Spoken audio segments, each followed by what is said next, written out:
And then all the guys with beards, I didn't know who was who anymore. Because they had...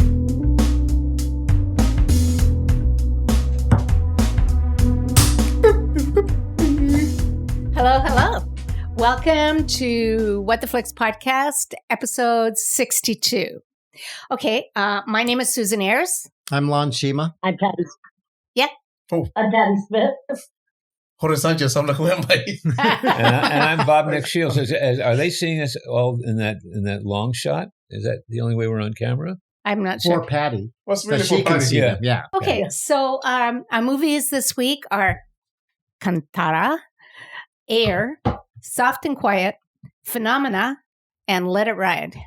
So I think we're going to start with you, Lon. Okay, yes. I picked Kantara, written and directed by, I believe his name is pronounced Rashid Shetty. And let's see the trailer. Yeah. Greatest trailer I've ever seen. It was 10 times better so than the fast. movie. Another one. Come back in. Okay, so Lon. Okay, so Kantara was a choice because a viewers had recommended this one to me. And out of all the movies I watched, this one I just thought was the most unusual one. First of all, it's not what we would say, I wouldn't normally call this a Bollywood movie, but it's indeed not, as we learned that there's different sections. This is a Kannada film, or known as Sandalwood, I guess, in Hollywood. What does that mean?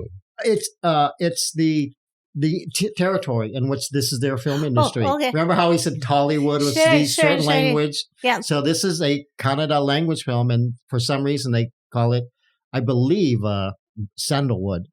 And this is all about, it starts off back in the 1800s where a king is unsatisfied with his life. So what happens is he goes to a wise man and who tells him, you have to go and find your peace of mind, which means you have to find something that will give you your father's wisdom and your mother's love. And I thought, okay, that's interesting. So he travels off. And again, I'm assuming this is part of what this whole ritual is, because you're learning, I guess, the mythology of it. Because Kantara, I guess, means mystical forest. That's how they translate, at least on Wikipedia. And I hope I'm not even pronouncing everything right, but... It's Wikipedia. Yeah, exactly. So the king sets out. He travels and travels, can't find something. All of a sudden, he enters a forest in which he hears, and there's another big part of it, anklets, which is like the clanging, almost like cymbal sounds. But these are things that I'm assuming gods or women wear or dancers wear that make sound. And then he comes across a rock. And then all of a sudden, he feels exactly what peace of mind. He drops his sword, which I'm assuming is significant. They said he drops his weapon. And then he puts his hands together, it's like in a prayer. And then all of a sudden, he turns around and the whole village is standing behind him. He then asks the village if he could have their deity. See, I don't know how he knew there was a deity, but he literally asked for them. They just said, well, no, our deity's Panjurli. Like, you can have anything you want as our king, but please don't ask us for this. And all of a sudden, there's a man who goes into like I want to say convulsion. He just starts shaking. And then you see that the spirit of Panjurli is now going to speak to him. So he says, if I'm the one you want, I'm the protector of the village. If you take me, what will you do for the village? And then the king just says, what do you want? He then screams and says, all the territory that heard that my voice spread out to will belong to the villagers. And the king agrees. But then the last thing said by Panjurli says, if you somehow break this deal, and I'm paraphrasing, I can't do the quote. If you break this deal, I may forgive you, but my compatriot Guliga will not. So, and I don't even know exactly who Guliga was. I had to do some research on that one. Guliga. Exactly. It's like good cup, bad cup of spirits. Well, he's almost described as a goblin. That's the interesting part. So the king agrees and takes the deity and lives he's a very happy person now. He's peace of mind, and it's passed on down the generations until 1970. Where they come for the ceremony, and this is what I talked about, the ceremony, this Bhuta Kola, This is where this Panjurli person comes out. And the story, that myth at the beginning is told by the person who's going to take part. He seems to be the vessel for Panjurli. And he's telling this to his son because they realize that the landlord sort of wants his land back, or so they speak. And then the mother tells the son, well, we don't really get involved with that. We're here to serve Panjurli. And I thought, okay, this is interesting, right? It's more about the god than the actual business of what's going on. So, and this is, the young boy's name is Shiva. He sees his father. The landlord's, one of the ancestors, because there was two people there. One does not want to confront. He says, no, we've lived in peace and happiness. We don't need our land back. The guy says, no, we'll seek you in court. Well, through the vessel, he says, your fate will be decided on the court steps, but you can have your land back. But can you give back the peace and happiness your family has lived on for all these years? Which, again, I love this part. Of course he can't. But then he then says, the landlord's looking at him and saying, I don't understand. Are you the god? Or are you the deity? And then he said, well, let's let fate find out. So from there, after a decision is made, then you fast forward back to 1990 now. So you're going 20 years. And this is where you see the life of Shiva. Shiva's now grown up. I'm assuming he's in his late 20s, possibly 30. He's one of these, what do they call him? A bull rider. It's a sport that they do. He's a champion. You see him. But he's also described as the black sheep of the village and a ne'er-do-well in a way, because he was supposed to take the mantle up of being that Panjurli's vessel, or, I don't want to say priest. I don't know what you would call them, but no, it's almost like what do you call that? Like the faith people, that they get a spirit of the exactly. Holy Spirit, that's what I mean, right? And they heal you, right? And you exactly. become that thing. That so it's almost like become that. Possessed by like Panjurli. people who do seance too. Yes, Right, exactly. Yeah. Clairvoyant. So that's why I Yeah. keep saying a vessel, because they're still who they are and they're recognized. In fact, the job has now gone to his cousin. And then you see, though, that he has sort of two things he sort of loves, and that's one is his mother, and the other is the village. I mean, he really likes the simple life of village and the uncomplications. It's only when the government starts getting involved, forest ranger comes in saying, you can't start taking stuff from the land and hunt on certain pieces of land anymore. It's being taken over by the government. And they're saying, but we've done this for hundreds of years. How can you tell us not to do it anymore? Again, this is the conflict that comes up. And then the landlord, the current landlord, is always siding with Shiva, saying, oh, yeah, we know he is this and that. And as the story continues, it just has to do with the fight over whether the villagers can stay on this land. And then, of course, this great thing I love about Bollywood movies, movies from India, literally is that the drama, it always takes twists and turns. Who's the good guy? Who's the bad guy? What do you believe in? This and that. By the end of the movie, I was telling everyone here, I loved the opening and I loved the ending of this movie. I thought there's something that they capture about the spirituality of what they're doing. And I'm assuming with this ceremony, the ceremony still goes on today. If you go on YouTube, you can see them performing it. And it's sort of fascinating. One thing I will give them, I thought the music was quite unusual for that. But I think that Rishabh Shetty is excellent, playing the role of not only his father, but of his son Shiva. Also the, what is his name? Kushmore. Excuse me. Who's the forest ranger. I thought he was good. And then I also liked the person playing the landlord, who I thought was also very good. Let's see. I wrote them down. Sorry. Yeah. Shiva was Rishabh Shetty. Kishmore played Murali. He's the forest ranger. And then, where's the landlord's name? And then, the one thing I thought was also strange, Devendra was the other character, but the two women in it I thought were interesting, because the only two leads I thought were his one love interest and then his mother, which I thought, okay, this is still going back to a very old-fashioned way of thinking too, which I think I sort of found pleasing in a way. But Saptami Gowda played Leela, and Manasi Sudhir played Kamala, his mother. I thought they were actually very important. But it was just all the characters around him. The movie takes a real spiritual part. Then it takes almost like a goofy look at my life. This is just a simple life. But it always comes back to Shiva's responsibility. Again, as I think of what they said, Dharma, that they know he is supposed to be performing these rituals and that eventually, if he wants his life to go right, he will.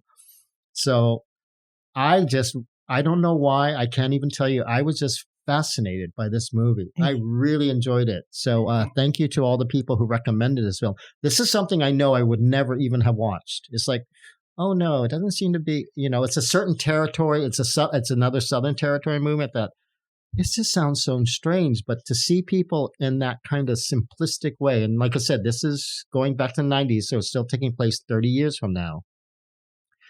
It was like watching Welcome to the Sticks or that Bienvenue à Chez Cheese.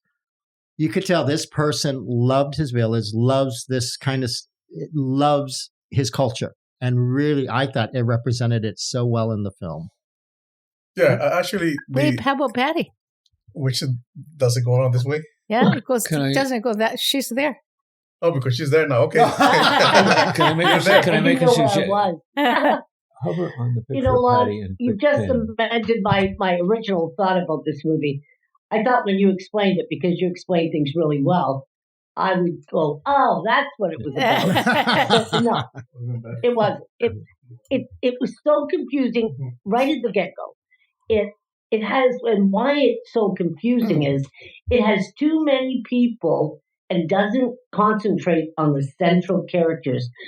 So by the end, everybody was looking alike to me, and I didn't know who was who. And it was way too long. That movie did not have to be that long. Yep. There's always a part where you can you can see it's kind of just filling in things. I don't know why they do that. It's kind of like the plateau part. But I would say too confusing. Too confusing. Is that it? So I didn't become familiar with the main characters. And then all the guys with beards, I didn't know who was who anymore. Because they had so many people, I lost track of who was who. I thought Shiva, for the longest time, was a god. Yeah, because there is Not a the god guy. Shiva. There is Yeah. a Shiva Yeah. god. Well, he Yeah, is I a know guy, there's Shiva, but in this movie, he was a guy. It's like watching Yes. watching a Christian movie and the guy name is Jesus and they're talking about Jesus or Jesus. Yes. Okay. Yeah, mine was short and sweet, but that was it. Okay. Yeah, so me, the first time I watched it, we were watching it, I was actually, I think it was late and I was falling asleep. So I started missing a lot of what the movie was about, so I found it a little confusing. But then the next day, I went back and watched it again. And I was like, then it started to make sense. It was like, okay, I see what they're doing. I see that the guy did he's going to give them the forest as long as they give him for a peace, whatever, eternal peace that he's looking for. And he goes to different generations. I thought that I enjoyed it. Like Patty, I thought it was a little long. It could have maybe divided into two movies, part 1 and part 2, like Bahubali. So Bahubali is like part 1 is 10 hours and part 2 is 10 hours. But it could have been a series. But I did enjoy it. I enjoyed the characters. They were very colorful, and also it really teaches you about different kind of rituals of different towns. So different, like this is the Bhuta Kali, which is the dance thing. I was learning the Bhuta or whatever. I don't know how to pronounce it. I'm saying Bhuta. It's Tulu for spirit, deity, and it's also derived from Sanskrit, which means free elements, or purify, fit, proper, true, past creatures, and Kola is Tulu for play, performance, festival, or shape form. So that's the almost like a playful spirit kind of. That's the dance. So I like the characters. I like the little guy with the mustache was kind of funny. Right. Yeah. A lot of it's very and also we had the classic fight scenes too. So They think they went a little overkill on the slow mo. They love slow mo. It's like, Yeah. okay. I But think that's what made it so long. yeah, actually, but I enjoyed the soundtrack. There was a couple of songs that I was like, oh wow. There was one that was it was like heavy metal. It's like progressive metal exactly. with the whole Indian and on the backdrop. It's like, so there was like, oh, I'm getting that soundtrack and listening to it. But actually, I did enjoy it.